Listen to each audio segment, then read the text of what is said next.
Karina, como é que você tá? Tudo massa? Tudo Tudo ótimo. bem com você? Feliz de ter falado tá falando com você. Que massa, massa demais. Eu tava ouvindo, eu tava antes vendo e só escutando a monitoração. Só que não seja um beijo pro meu pai, um beijo pra minha mãe. Né, porque às vezes você faz lives, o cara fica assim, ah, manda um beijo pro Pernambuco, manda um beijo pro não sei quem. Putz, é um saco isso, né?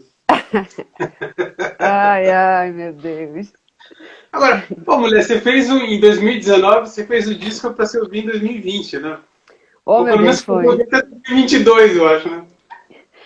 Pois é, e pior que tem coisa dali que eu fiz em 2016 também. Eu acho que é porque, na verdade, tá condensando, concentrando tudo, condensando, né? Tá um negócio, tudo que tava esquisito, que tava ruim, agora lascou de vez. Eu estava lendo a Sangue Frio, que é uma canção que fala, inclusive, sobre as mortes, né, do exército, já tem em 2016. Foi. É, que é isso. Infelizmente não é de agora, né, que o exército tá matador. Então, É, é isso. Agora, a coisa de lançar naquele momento teve a ver com esse caso dos sério. 80 que foram 200 e tanto, né, tiros. Porque é isso, já estava na agulha pra gente gravar o disco, a gente ainda não tinha marcado data de começar, né?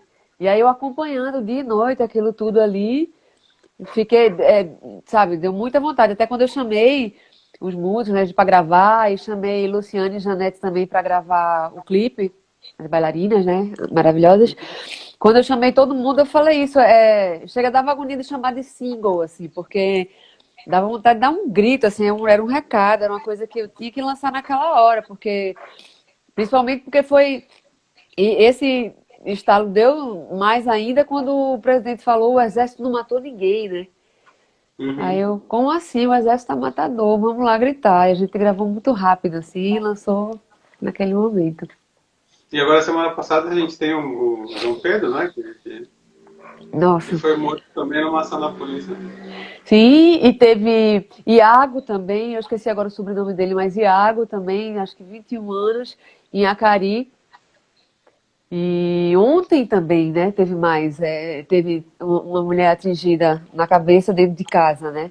Eu não sei o nome dela, eu tenho que ler melhor as notícias de ontem para hoje, mas é isso, é um inferno que já existia e agora, né, tá todo mundo dentro de casa, já é uma população que sofre com isso, né, no dia a dia, essas invasões todas, né?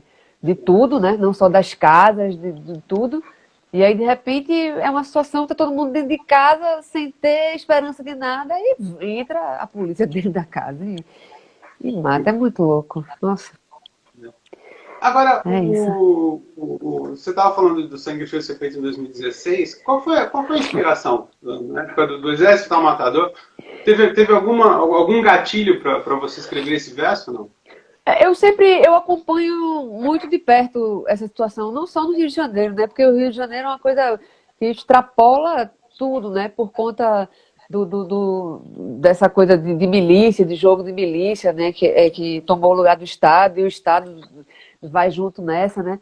Então eu acompanho sempre de perto, de muito perto. Então é um tema que está sempre comigo, assim, não, sabe? Na época, 2016, eu nem sei exatamente pensando em qual desses crimes eu estava, sabe? Porque é isso, infelizmente, são tantos que a gente consegue até esquecer qual era aquele daquele ano, né? Porque é uma coisa muito absurda. Você não Eu tem fui medo que até. se banalizou? Como? Não, eu peço tudo. O meu grande medo é isso virar uma coisa banal, né? Porque tá virando, né? Um ato É, banal. eu fui. É isso, é uma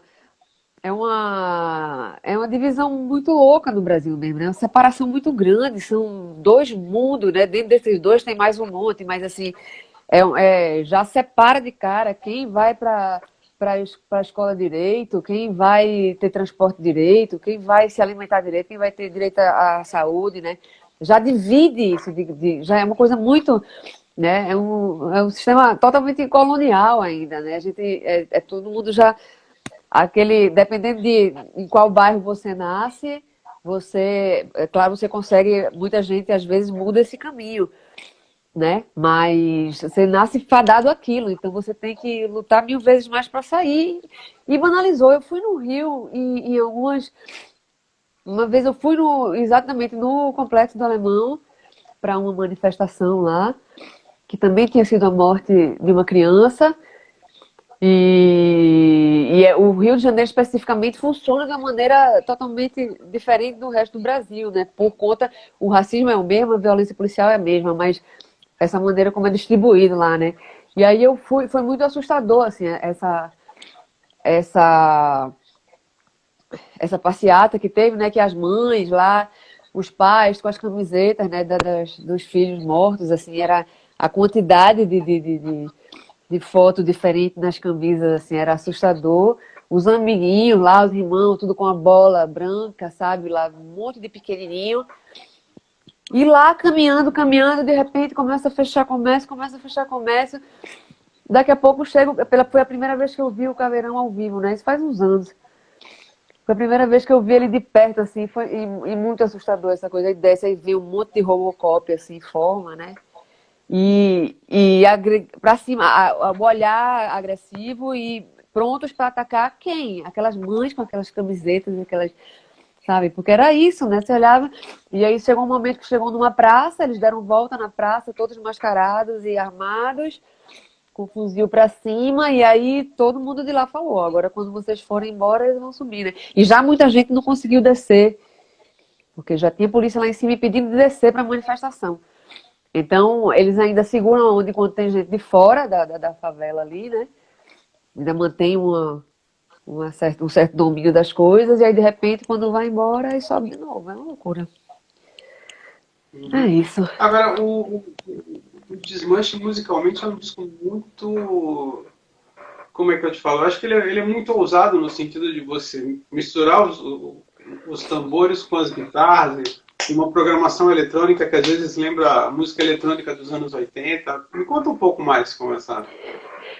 Nesse disco eu tive vontade... Eu estava há muito tempo já com necessidade de voltar a tocar tambor. Né? Porque eu tenho uma coisa de precisar ter um show, a história ao vivo para eu ir tocar. Tipo, eu fico em casa estudando, não sei se não é meu perfil. Eu adoraria que fosse, mas não é. Então eu estava com muita saudade de tocar. Eu praticamente só estava, há muito tempo, eu só estava tocando para fazer música, né? Porque eu faço minhas músicas cantando e tocando percussão. E faz tempo que eu queria levar isso pro show. E aí eu não levava, chegava de última hora, a gente fazia, né? Foi com a mesma formação da banda, os 3 primeiros discos solo, né? Bruno Buarque na bateria, Mal no baixo, André Lima no teclado, Guisado no trompete. As guitarras, passou um tempo, o Catatal e Edgar, um bom tempo. Depois, Edgar voltou com Ira, Catatal foi para Fortaleza. E Regis, que já estava sempre ali por perto, acabou assumindo. E aí a gente ia fazendo os arranjos e ia virando aquela coisa cada vez mais rock and roll, né, ao vivo principalmente. E eu gostava muito. Mas aí eu acabava não... Mesmo que a ideia, no Selvática já era a ideia botar a percussão mais no som, no fim eu acabava achando que não precisava, eu já estava satisfeita com aquele som ali. E aí, de repente, eu não, vou mudar tudo, vou tirar a bateria, sabe, deixar só a percussão ao vivo. Aí eu já tinha vontade de chamar Maurício Badão um tempão para tocar junto, que a gente se conhece 1000 anos e tocava junto só, às vezes, no carnaval.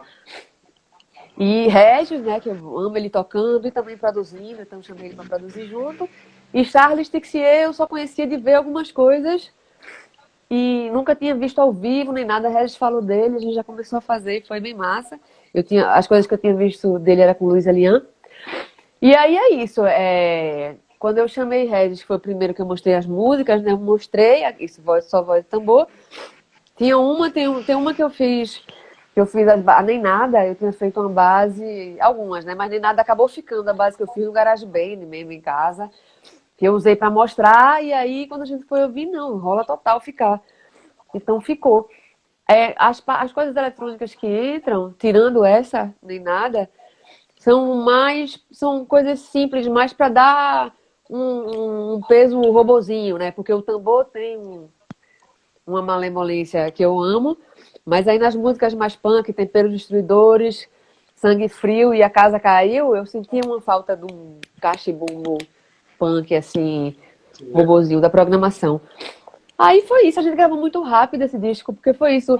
Tanto com o Regis como com o Maurício, a gente tem uma comunicação que a gente nem precisa falar muito, sabe? O pouco, eu e Maurício, a gente tem apesar de nunca ter tocado junto em banda e tal, a gente divide muitos universos de percussão, assim, sabe?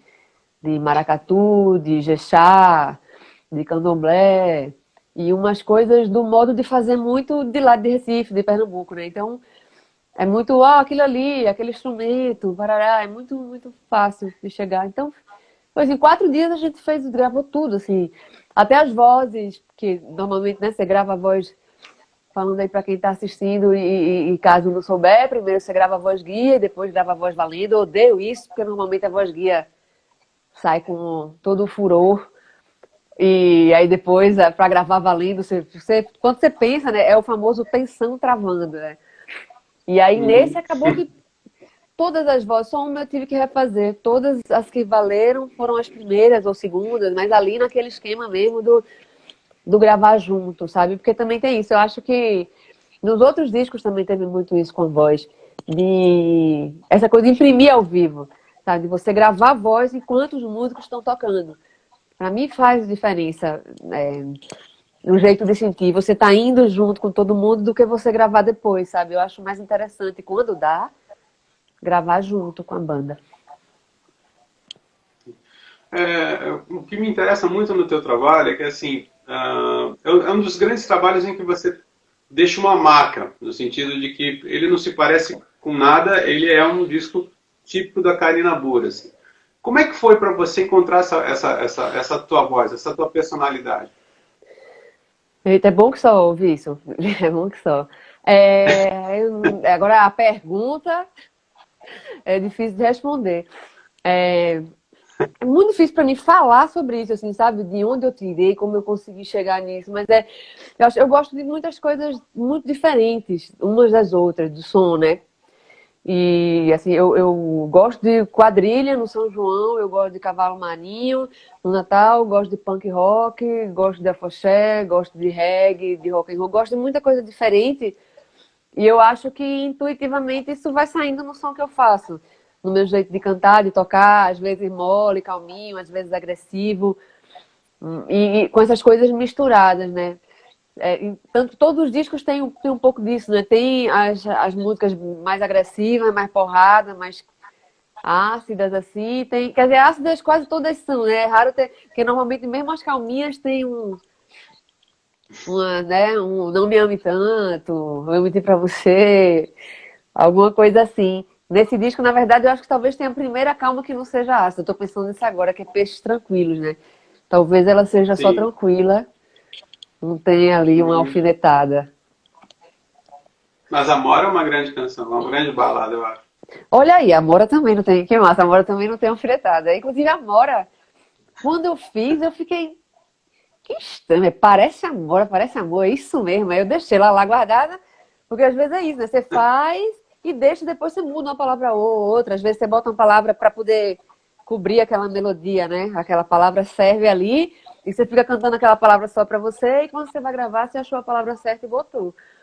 E essa eu fiquei tentando, eu botava essa demora, botava outra coisa, até o dia de gravar. Eu falei, não, vai ser parece amor mesmo, é isso, não tem jeito. E eu achava que ela ia ser o patinho feio, assim, do disco, sabe? Que ela ia ficar. Não que eu achasse, ninguém vai gostar, não é isso, mas eu achava que ela ia ficar ali meio de estranha. E na verdade não foi, foi uma das que a galera mais fala, mais pede nos cantos, sabe? A que mais tem views e likes e corações, é engraçado isso. Tem até uma coisa que eu falo no show, eu acabo sempre falando, não consigo deixar de falar até agora, que é uma vez a Alice Ruiz escreveu em alguma rede social dela aí, não gosto quem chama amor de Amora. Eu não lembro mais o que ela falou, mas era uma coisa dessa, assim. Eu fiquei, meu Deus, eu não posso decepcionar a Alice.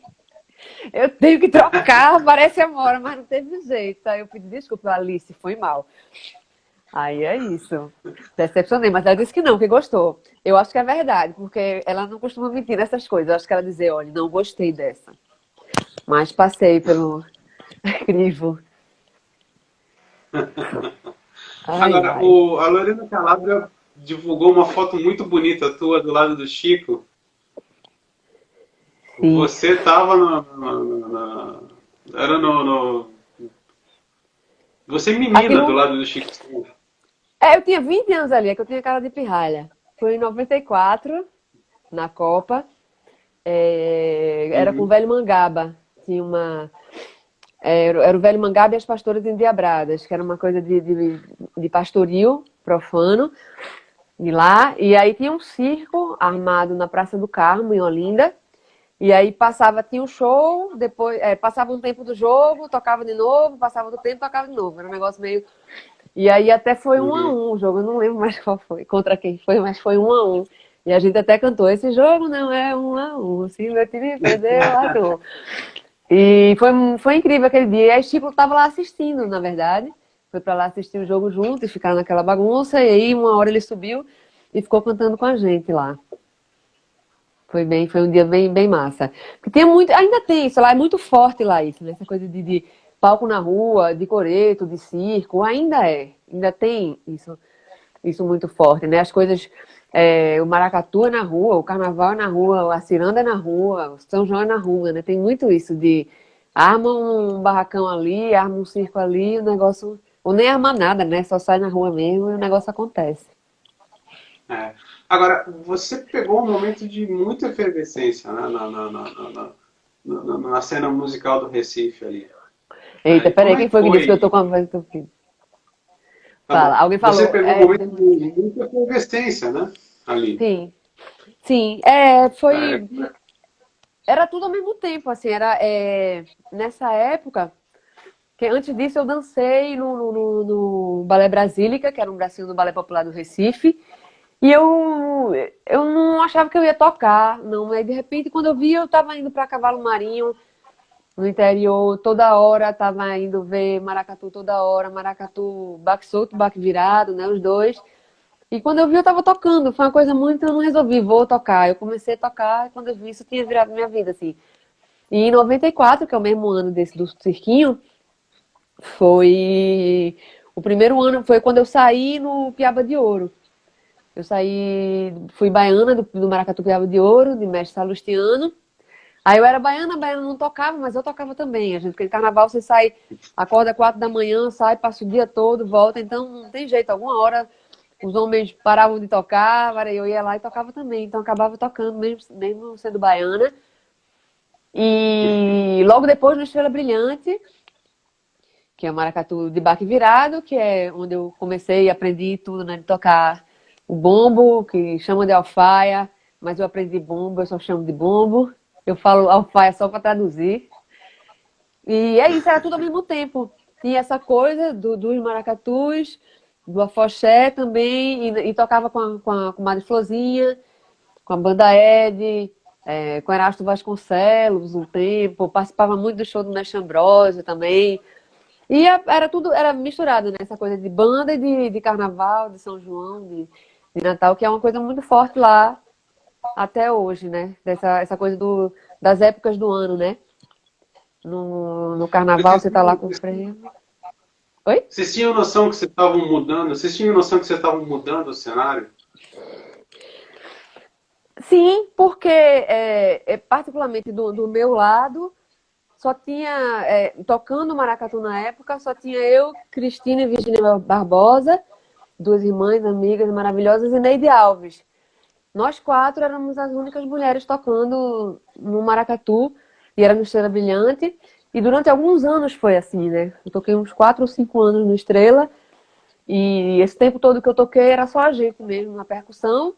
E era muito. Tipo, o Estrela já levava os olhares tortos de alguns, né? De alguns outros integrantes de outros maracatus. Mestre Walter, que na época, né, até bem pouco tempo, ele era o mestre do Barco do Estrela. Ele que, ele que adotou a gente, né? Pegou para criar e botou lá na frente e foi-se embora. Então ele também, ele ia.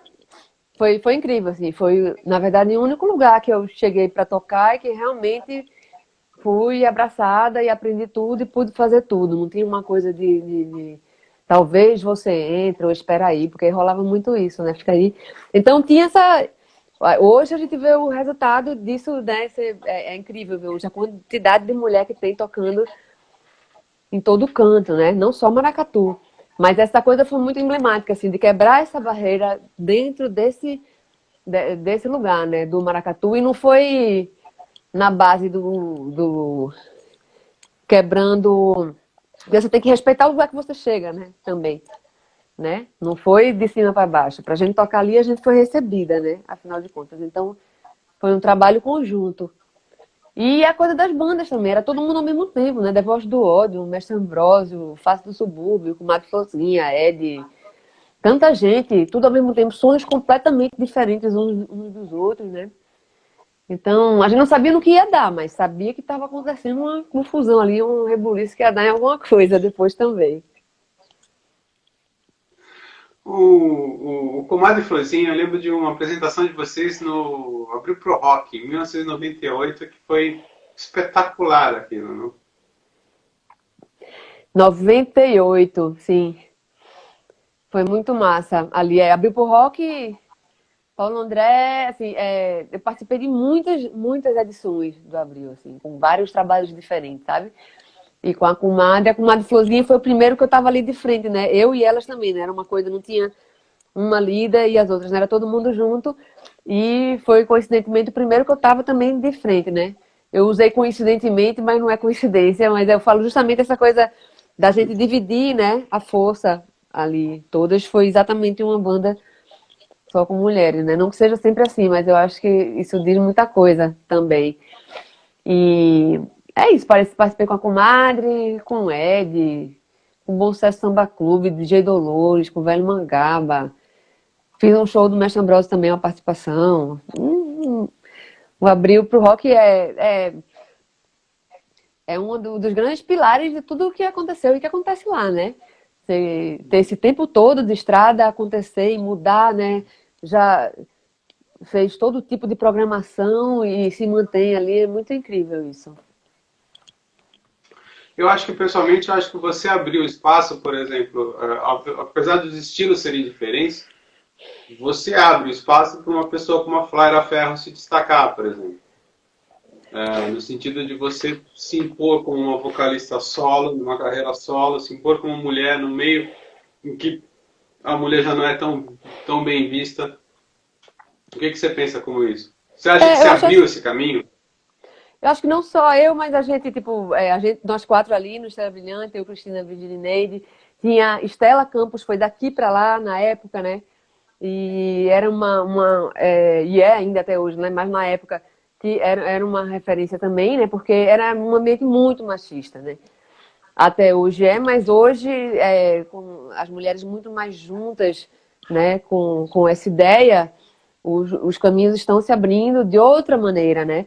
E com muito mais gente ali de frente, né? Na época era uma coisa muito difícil mesmo nas bandas, inclusive tem essa ideia, né, era muita festa, era muita festa, era muita alegria, mas tem um lado triste também, de uma tristeza muito grande em mim mesmo, assim, na época, porque eu não conseguia, embora eu estivesse sempre fazendo muita coisa, a hora que eu soltava era a hora que eu estava no tambor, né, mas eu não conseguia, na Comadre Florzinha foi que eu comecei a botar as minhas músicas, onde eu comecei né, que foi uma banda que eu comecei a tocar, eu e Renata Mata, Renata Paulista, né, cantora, compositora, toca sanfona maravilhosamente. A gente começou a tocar juntas na época, eu e ela.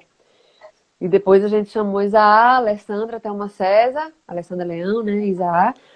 E ali eu comecei a conseguir botar minhas músicas, minhas letras. Eu comecei tudo ali na Comadre Florzinha, que era nós todas começamos a fazer muita coisa ali, né? Porque realmente não tinha esse espaço nos outros lugares. Era muito louco. Embora eu pudesse participar, tocar, cantar, a coisa de compor e até o que eu ia tocar mesmo era muito difícil, assim, era um monte de barreira. O Alan aqui está perguntando qual o teu disco predileto, ou qual o teu melhor disco. É que nem perguntar qual é o filho predileto. Eu também acho.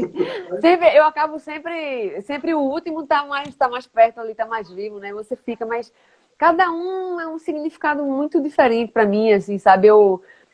Todos são uma conquista, né? E todos são também de forma independente, né? O Longe de Onde foi pelo edital Natura Musical, mas né, o edital, você faz ali o disco e depois o caminho, né? No caso do edital na Natura era o disco e 4 shows, eu acho, de lançamento. Mas aí também a maneira de fazer, independente disso, é toda muito aqui, né? São partes mesmo. Então, não dá. O primeiro foi o primeiro, foi essa coisa de sair do formato de banda, que é muito difícil resolver isso, qual é a hora certa de acabar a banda e começar a fazer. E eu demorei muito, vendo de hoje eu demorei muito, mas eu demorei, na verdade, o tempo que eu precisei, né, para entender o que é que ia ser. Aí o Longe de Onde também, cada um tem uma coisa, velho. O Selvatic é o que eu passei mais tempo, eu acho, fazendo show. Eu demorei de desapegar, né, dele, sabe? O Desmanche foi muito. Ele veio muito a partir de uma cobrança de ter que fazer, mas já tava aquela, cadê o novo disco, o novo disco? Gente, eu tô adorando fazer o show do Selvatic. Aí eu, não, vamos, tem que fazer um disco novo, tem que fazer um disco novo, mas eu empurrei ele muito, assim, porque o Selvatic realmente foi uma coisa que ficou. É tanto que eu ainda vou no show do Desmanche, eu acabo colocando ainda algumas coisas do Selvática. Principalmente porque também nem sempre você circula. Tem um monte de lugar que eu nunca fiz show do trabalho solo, né? Nunca fui pra Maceió, é loucura isso. Fui pra Maceió com o Ed e com a comadre Flozinha, anos 90. Então, assim, com certeza eu indo pra lugares que eu nunca fui, o show vai ficar maior e eu vou botar músicas do Selvática dos outros discos. Agora vem cá, então o Comadre Florzinha acabou mesmo, porque por muito tempo você é, se negava a assumir que a banda tinha acabado, assim. Porque é um apego. Primeiro, a coisa de fazer, né? A comadre Flozinha eu batizei, né? E começou numa época que era onde eu tocava, era meu porto seguro, onde eu podia tocar, cantar, fazer música, onde a gente fazia as coisas de igual para igual, a gente falava, conversava, era um relacionamento diferente de qualquer outra banda que eu já tivesse tocado ou participado, né? E aí... E essa coisa de carreira solo, porque depois que você tá fazendo um tempão, é totalmente natural. Mas essa hora de resolver, vou fazer isso, é um pulo no escuro, assim mesmo, né? Aí teve a coisa de tirar tambor, né? De descobrir como é cantar sem tocar, porque a vida toda antes disso eu sempre cantei tocando. E é completamente diferente. Aí eu tive que arrumar uma coisa para fazer, né? Sair correndo, dando cambalhota, pulando nos negócios e ralando o joelho no chão. Mas é isso. A comadre ainda ficou um tempão. Eu, Alessandra e Isaá. Depois só eu e Isaá. Depois, isso quando eu digo só eu e Alessandra e Isaá, é com outras pessoas tocando junto, mas a gente ali de Sim. frente, né? E depois só eu, ainda um tempo, com Mairá Rocha, aqui de São Paulo, Flávia Maia, Dani Zulu. A gente ainda gravou um disco em 2009. Que, por sinal, eu quero relançar ele, porque ele ficou muito escondidinho, sabe? Não tem ele em lugar nenhum. Saiu? Eu quero ver se eu faço. Em 2009, ninguém falou dele, nem mal. Ninguém falou nem mal dele. Mas. E não tem ele em lugar nenhum. Eu acho ele um disco muito legal. Vou Voltar Andando, o nome. E eu quero relançar. De repente é uma coisa até tá aí, é uma coisa até pra fazer agora, nesse momento de não pode sair de casa. Porque ele tá pronto. É só fazer outra capa e botar na rua. É isso. Você foi colunista da TPM, hoje é colunista da Continente. Me conta um pouco sobre essa tua fascinação pela escrita, pelo texto. Eu gosto muito, ao mesmo tempo eu sofro muito com esse formato, mas eu adoro, depois que está pronto, que bom que eu fui obrigada a fazer. Obrigada no sentido, essa coisa de ter uma coluna, né? Começou, na verdade, na Revista da Cultura, que era mensal, né? Aí eu escrevia e desenhava também. Eu escrevia o texto, ilustrava, e agora na Continente é o mesmo formato. A TPM era um blog, né? Na Carta Capital também tive um blog, e acabou que nos dois eu passei pouco tempo, porque eu não, é difícil essa coisa de manter a regularidade de escrever, né? E aí, com a coisa da revista Continente, e de ter uma coluna, né? Em vez de um blog, que é uma coisa mais solta, Aí, tipo, dia 10 você tem que escrever o texto e mandar, dia 11, né? Toda vez é dia 10, aí eu mando no dia 11, assim, de manhã, que eu passo do dia 10 pro dia 11. Sempre, sempre. Do jeito, se for para entregar dia 10, diz pra mim que é dia 8, que aí eu... Mas eu gosto muito de tirar de onde não tem, né? Porque às vezes você tá inspiradíssima, que ótimo, mas aí de repente você tá zerado, né? Como diz mocinha de Passira, tem dia que você tá sem coragem nem para beber água de coco, você não tem força nem para beber água de coco. E aí você tem que tirar de onde não tem, assim. E eu acho isso muito bom. É sofrido, mas é bom demais essa obrigação de fazer alguma coisa acontecendo naquela página em branco ali, né? E aí normalmente eu faço o desenho depois, né? Depois do texto pronto eu respiro e aí o desenho vem tranquilo. Você está falando de desenho? Esse desenho aí atrás é teu? Cadê? Esse aqui não. Não, esse aqui é do Nunca. O meu é aquele lá em Bonito, não? cima. É, maravilhoso. Maravilhoso. O meu é um lá em cima, que eu acho que eu não, nem alcanço agora para pegar. Mas tem os meus aqui espalhados também, tem um monte de coisa espalhada.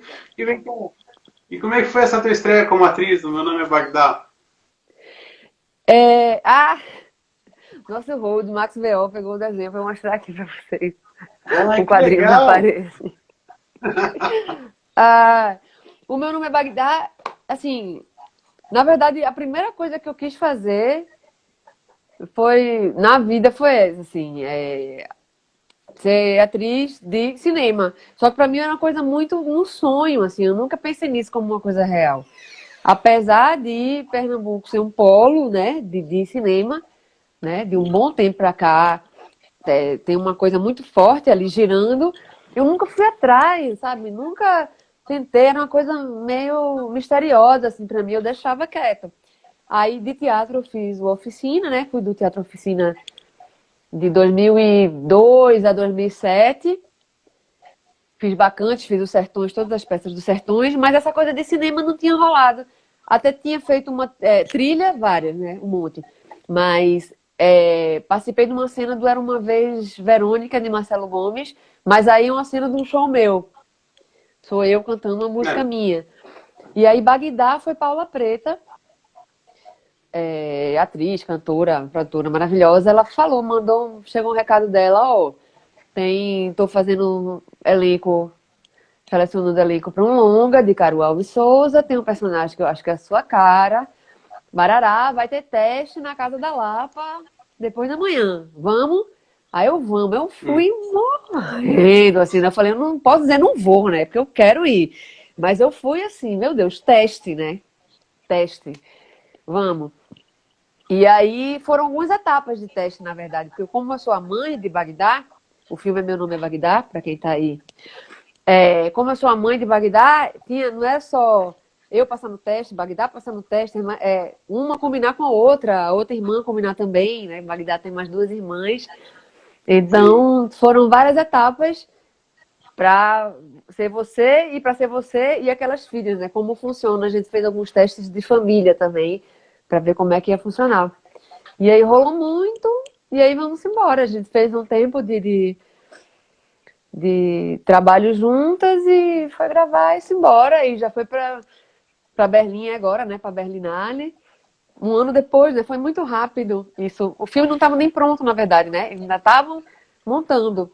Só que como tinham mandado uma preliminar para Berlinale e rolou, aí correu para terminar de montar para estar pronto para lá, né? E aí eu fui também com elas agora. Foi o pré-corona, né?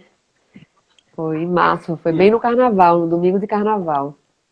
Muito bom, incrível. Eu quero fazer mais, quero muito fazer mais. Assim, foi muito bom mesmo fazer. Deu uma tristeza quando acabou. E todo mundo falava que cansava muito o cinema.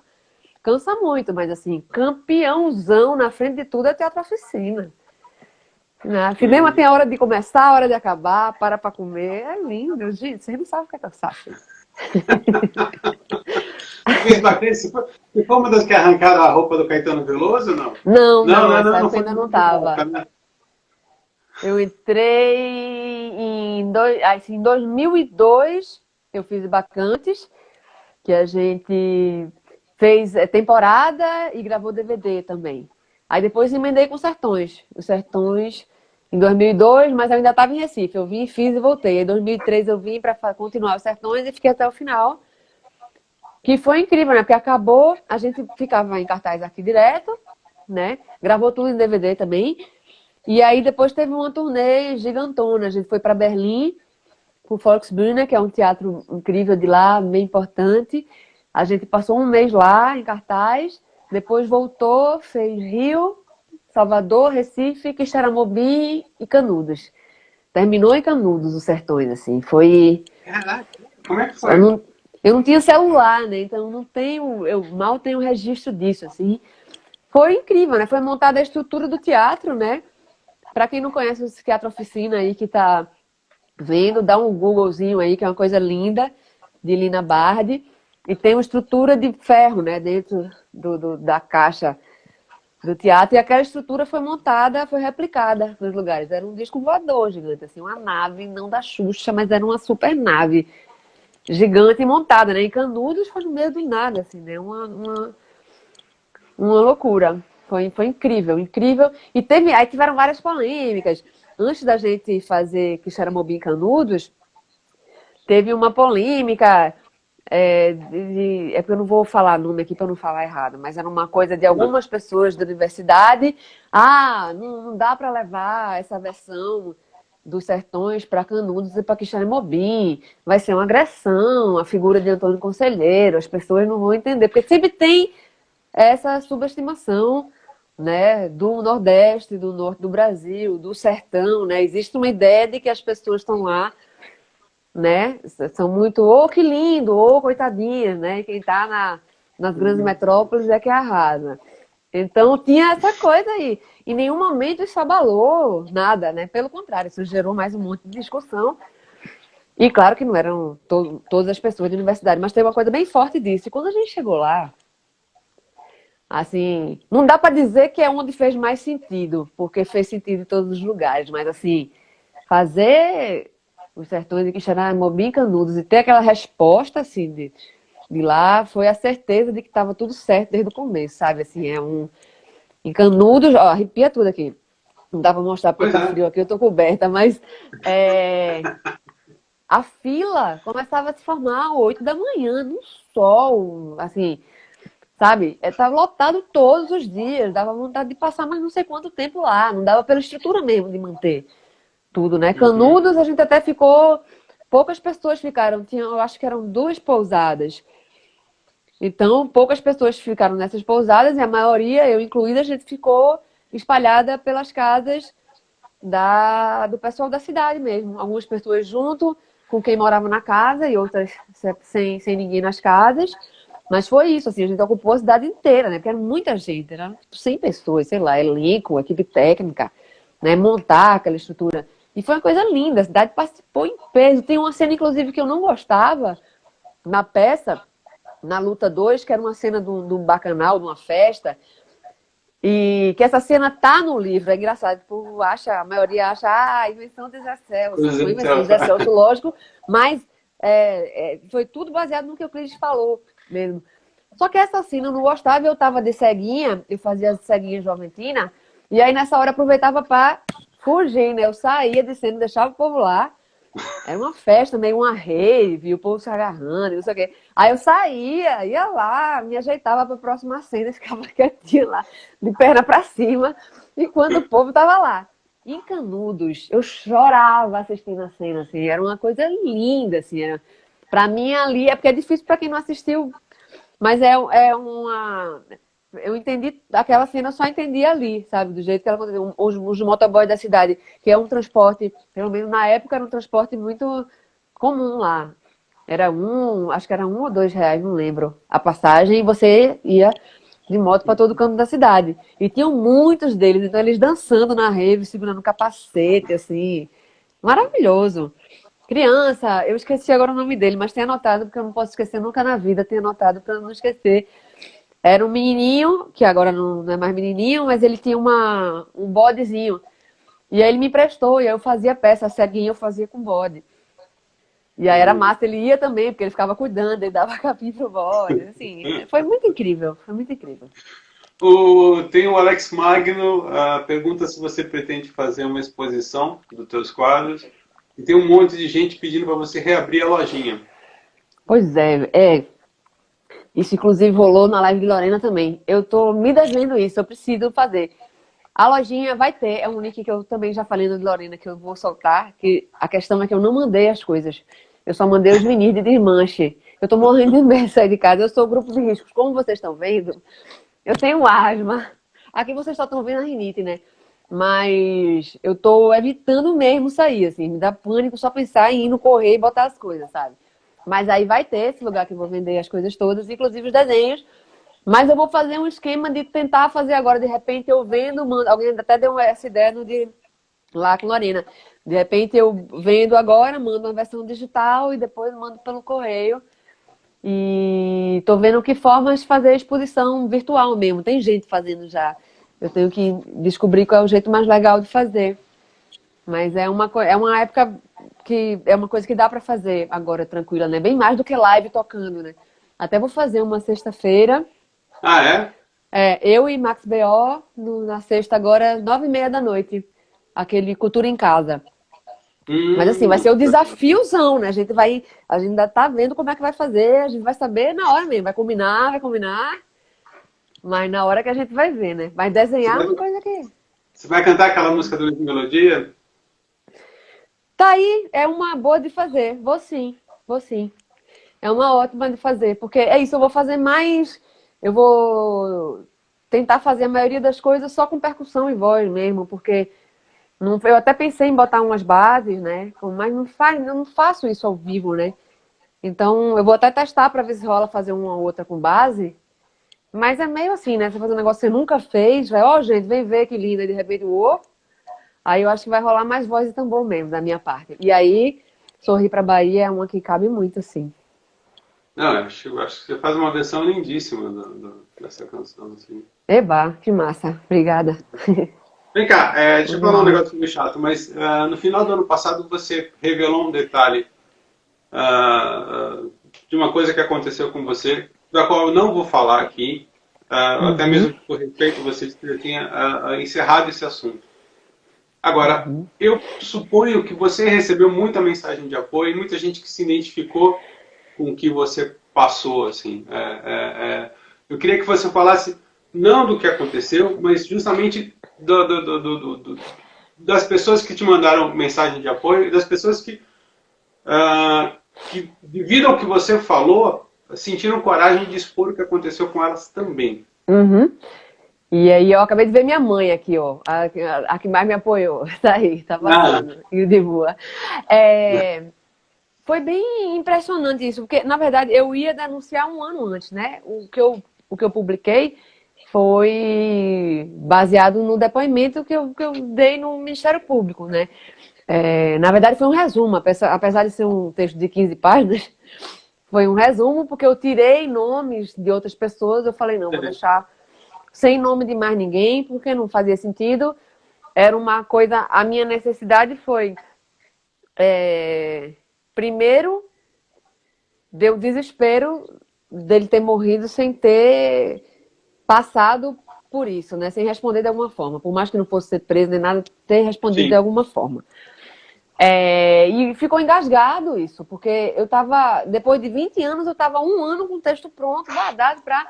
Porque aí no fim, justamente, minha mãezinha que subiu aí nos comentários, quando eu fui denunciar, ela ficou aperreadíssima e perguntou se eu não queria desistir. Barará, eu desisti. Mas, na verdade, eu estava esperando alguém. Eu sabia que tinha outras pessoas, com certeza tinham outras. Eu já ouvia falar. E mesmo sem ouvir falar, não tinha como não ter. Então, no fundo, eu estava esperando alguém falar. E aí não ia ter jeito, eu ia ter que... Já estava tudo pronto, eu ia ter que entrar, né? Só que isso não aconteceu. E...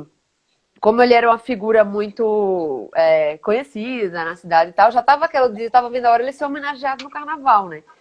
Então eu tive que juntar isso tudo, mas foi incrível a quantidade de apoio que eu recebi. Assim, até hoje eu não consegui dar conta de responder todo mundo, porque eu fiquei naquela, daqui a pouco eu fico, não, vou dar uma pausa e voltar. De vez em quando eu volto lá para responder alguém, mas foi muito, assim, muito... Eu acho que todas as pessoas que eu conheci na vida, rapidamente, que seja, vieram falar comigo. Duas amigas que a gente tinha deixado de se falar porque brigou há 20 anos atrás, voltaram para falar comigo. Recuperei duas amigas maravilhosas. Foi impressionante isso, assim. Uma coisa que eu fiz foi não sair catando coisa. Sim. Se catar, eu vou me acabar. Eu vou ficar quieta É. e vou receber o que vier. E praticamente só veio coisa muito boa. Tiveram as agressões bem pesadas também, mas e que me magoaram, lógico, mas o louco é isso. Quando aconteceram essas agressões, naturalmente as pessoas que estavam acompanhando já elas foram cuidar dessas pessoas, sabe? Eu fiquei pouco ali, não tive que cuidar sozinha disso, assim. E aí teve gente que escreveu para mim, que falou que não ia vítimas deles, falaram, agradeceram e falaram que não iam denunciar. Cada uma por seu motivo, tem mil motivos para você não fazer, né? Para não mexer nisso. Mas eu senti que foi muito importante, sim. A quantidade de relatos que eu recebi foi um absurdo, assim. E gente que eu não Eu achei muito. conheço, gente que eu não Eu achei muito. conheço, mandando assim, sabe? Tá lá o nome da pessoa, tudo, e ela mandar tudo pra mim. Eu nunca contei isso pra ninguém, contar pra mim, sabe? Gente. E, inclusive, meu computador, eu acho que ficou tão pesado que ele morreu, o bichinho. Porque em dezembro, logo depois que eu publiquei, né, eu continuei escrevendo e um mês depois eu ia soltar outro texto falando desse pós, né? Disso tudo que aconteceu. Só que aí meu computador morreu, nunca mais voltou, acabou, agora já foi. Mas eu ainda quero publicar juntas, talvez no mesmo lugar lá, né, no Medium, no mesmo lugar que eu publiquei o texto, eu publicar todas as notas públicas que eu recebi de Afoxé, de Maracatu, de ONG, de entidades do Brasil todo, né? Foi muito de Pernambuco, mas do Brasil todo veio coisa. Eu quero botar que eu acho importante também, sabe, ter essa, né, as pessoas poderem acompanhar também esse lado bom, né? Tem o Afoxé o Chupandá, por exemplo, foi o primeiro que soltou uma nota e eles abriram lá dentro da história deles um canal para quem quisesse ou denunciar ou conversar sobre isso. Isso é importantíssimo, né? Enfim, começou a se falar disso num meio que não se falava, né, ainda, né? Porque quando mistura com religião é realmente muito difícil. E todo jeito é muito difícil, mas quando mistura com religião, e principalmente no caso que é uma religião que é atacada, né? Demais, então fica aquela coisa. Mas aí de repente foi uma coisa tão natural, aconteceu de um jeito tão natural que foi bom. Falei demais, mas é porque é isso, é muito assunto mesmo. Não, acho que você foi bem pontual. Mas voltando para a música, o Alex Magno tem uma pergunta bem legal. Que ele pergunta se você não acha que a cena musical em Pernambuco, nos anos 90, ajudou a incentivar o novo cinema pernambucano. Né? Como é que você vê esse crescimento da música e do cinema? Eu acho que tudo ali se ajuda, uma coisa foi junto com a outra, sabe? A música fez isso com o cinema fez isso com a música, a galera de artes plásticas também, muito forte lá isso. Eu acho que uma coisa alimentou a outra. Isso também se vê nas agremiações, sabe? Isso se vê nos maracatus, isso se vê, né? Algum maracatu é um caso à parte, porque virou moda no mundo todo, então, né? E com outros grupos não é dessa forma massiva como é no maracatu, mas a gente vê, acho que uma coisa alimentou a outra, sem dúvida, muito assim. Mas acho que foi e voltou, né? A música alimentou o cinema alimentou a música de volta também. Até porque muita gente começou a fazer trilha também, né? Nem nada. O Dolores, né, fazia, Sim. o Lúcio que fez a trilha do Amarelo Manga, né? Sim, tem. Aí no. Era uma vez Verônica, eu faço. Aí tem tudo, é que agora sumiu tudo do juízo, mas tem muito, se você for catar nos filmes todos, sempre tem nas trilhas muita gente de lá, né? De várias vertentes fazendo. É muito bom isso. Agora, você, como eu até coloquei no título, você sempre foi uma grande artista, uma grande combatente. Como é que você está vendo esse momento? Você está com medo ou não? Rapaz, quem não tiver, ou é doido, ou é o demônio, né? Porque tô bastante, né? Eu ainda tô Eu ainda tenho o privilégio de poder ficar em casa, né? Mas, assim, um medo total, né? A gente não tem essa coisa, não sabe quando vai ter show de novo, não sabe como é que a gente vai trabalhar daqui para frente, o que é que se faz. Eu ainda tive uma sorte de ter uma sequência grande de shows de trabalhos antes disso acontecer. Então, deu para estou conseguindo segurar a onda por enquanto, mas também não sei até quando vai isso, não sei até quando a gente vai poder voltar a tocar, nem em que ritmo, né? Essa coisa de live pode fazer muito sentido para muita gente, principalmente para quem assiste também, né? Porque traz um monte de conteúdo toda hora, mas é um sucateamento tanto do que você faz, né? Porque você não consegue fazer a mesma coisa que você faz no palco numa live, como também é uma coisa elitizada, não tem como, porque você no mínimo tem que ter uma internet massa em casa, um computador, um celular, de preferência uma placa de som, um microfone, então é difícil fazer, não é simplesmente, liga o celular e faz, não é, né? Você pode até fazer, mas a diferença de qualidade entre isso e quem tem todas as condições é muito grande, então rola um sucateamento de um lado, fora um monte de gente que fica de fora, né? Um monte de gente simplesmente podia até, se tivesse internet já em casa normalmente, que muitas nem tinham, e faziam trabalhos maravilhosos, de repente não tem grana para pagar, então, né? E aí se repete, né, na verdade. Quem faz com mais estrutura, quem faz patrocinado, quem faz com cachê mais legal, é quem já fazia isso antes, né? Então, é difícil demais. Não sei o que vai rolar, não. Vamos ver. Vamos ver. Eu tô preocupado. Eu ia perguntar, mas você estava com medo porque a gente está vivendo hoje num estado em que os direitos civis estão sendo cada vez mais cerceados, né? Sim, isso aí é. Isso aí... Não sei o que vai rolar, porque é uma inércia, a reação vem devagar, né? Tá tudo meio dormente, né? As nossas amigas instituições, né? Uma coisa demora de vir uma reação, quando vem a reação ela não vem, né? Chove nota de repúdio, né? Um negócio que não tem limite, né? Todo dia, até o último texto que eu escrevi na Continente, o nome é inacreditável. Porque todo dia você fala, meu Deus, inacreditável. É tanto inacreditável todos os dias que você vai, né? Nada mais assusta. Ou todo dia falar, Bolsonaro dessa vez passou do limite. De que vez? Quando ele nasceu, né? Ele passou dos limites. É uma loucura, né? Né? A mãe dele, né, já passou. A senhora Bolsonaro já passou dos limites. Muito antes. Não, e é uma coisa que não tem, né? Um cara que chega e fala que foi num quilombo e fala aquele absurdo que ele falou e não é punido, né? Não é nem considerado racismo, não adianta, não tem o que fazer, né? Não lhe estupro porque você não merece, assim, não... Isso já diz tudo, né? Não tem susto para levar depois disso, a gente leva, graças a Deus que a gente leva, né? Significa que a gente tá vivo, mas assim, tava tudo claro demais, né? Eu me fio muito no que a Fafá de Belém uma vez falou, são pessoas más, né? É uma questão... Não é uma questão de ser de direita ou de esquerda, não. É uma questão de ser mal. De gostar de ser mal. Né?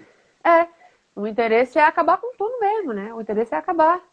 Não é construir nada. Não é que está construindo de um jeito que eu não concordo, que você não concorda. É destruição, né? Total. Então, é isso. Karina, a gente tá se caminhando para o final do nosso bate-papo, antes que o Instagram nos poste. Eu queria muito agradecer você. Obrigada também, obrigada demais. Eu acho você uma artista excepcional. Eu gosto muito das suas posições firmes. Algumas eu posso até não concordar, mas eu acho que você, nesse ponto, você é porreta, você vai lá e faz. Eu gosto muito. Aliás, hoje, até em sua homenagem, eu peguei uma camiseta do Brujeria. Olha! Do corpo, assim. Que massa, que massa. E se esse governo cair, que seja ao som de desmanche. Eba, pois que caia, pelo amor de Deus, ninguém aguenta mais, meu Deus. Poxa, obrigada demais. Eu que agradeço. Até a próxima, vamos falar mais. Até, maravilha. Tá bom. Um beijão. Bora. Valeu, tchau.